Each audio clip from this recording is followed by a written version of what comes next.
Hi friends, మీరు ఎప్పుడైనా ఇది గమనించారా? మనం చిన్నప్పుడు మెమరీస్ని గుర్తించుకుంటే మన ఫేస్లో చాలా హ్యాపీగా అనిపిస్తుంది.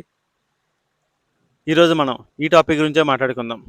చిన్నప్పుడు మన దగ్గర అంత లగ్జూరియస్ లైఫ్ లేకపోయినా, అంత స్మార్ట్ టెక్నాలజీ లేకపోయినా చాలా హ్యాపీగా ఉండేవాళ్ళం. కానీ ఇప్పుడు అవన్నీ ఉన్నా సరే మనం అంత హ్యాపీనెస్ ఉండట్లేదు. ఎందుకో చూద్దాం. చిన్నప్పుడు మనం ఎక్కువగా ఫ్రెండ్స్తో ఆడుకునేవాళ్ళం. ఫ్యూచర్ గురించి పెద్దగా ఆలోచించేవాళ్ళం కాదు. ప్రజెంట్ మూమెంట్లో ఉండేవాళ్ళం.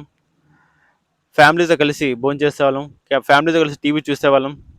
అలాగే రిలేటివ్స్ ఇంటికి వెళ్ళేవాళ్ళం. బాండింగ్ కూడా చాలా బాగుండేది.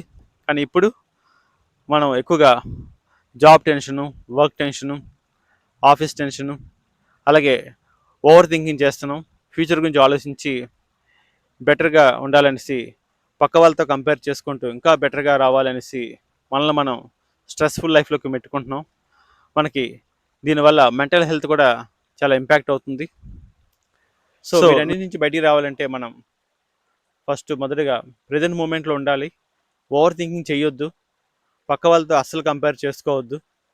ఉన్నంతలో హ్యాపీగా ఉండాలి.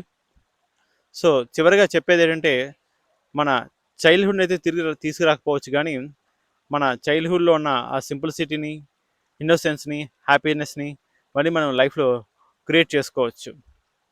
మీరేమంటారో కమెంట్స్లో చెప్పండి.